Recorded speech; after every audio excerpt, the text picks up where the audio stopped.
వాహనాన్ని అడ్డుకుని బుక్ అయ్యారు అంటూ నిందితుడిని తప్పించబోయి దొరికిపోయారు.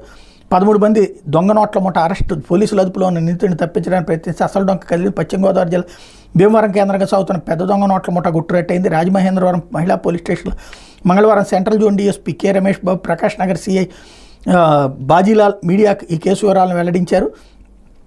శ్రీకాకుళం జిల్లా సిగడాం పోలీస్ స్టేషన్లో నమోదైన కేసులో ముద్దాయిగా ఉన్న పశ్చిమ గోదావరి జిల్లా భీమవరానికి చెందిన రాపాక ప్రభాకర్ అలియాస్ ప్రతాప్ రెడ్డిని ఈ నెల 12న రాత్రి పోలీసులు భీమవరంలో అరెస్ట్ చేశారు. ఇదే కేసులో 2 నిందితుడిగా ఉన్న కృష్ణమూర్తి కోసం రాజమహేంద్రవరం ప్రకాష్ నగర్ పోలీస్ స్టేషన్ పరిధిలో సెల్ టవర్ లొకేషన్ తనిఖీ చేయడానికి వచ్చారు. శ్రీకాకుళం పోలీసులు ప్రకాష్ నగర్ పోలీస్ స్టేషన్కి వచ్చి తిరిగి ప్రభాకర్ని తీసుకెళ్తున్న కొంతమంది ఆగంతుకులు వచ్చి పోలీసు వాహనాన్ని అడ్డుకుని వాళ్ళపై తిరగబడ్డారు.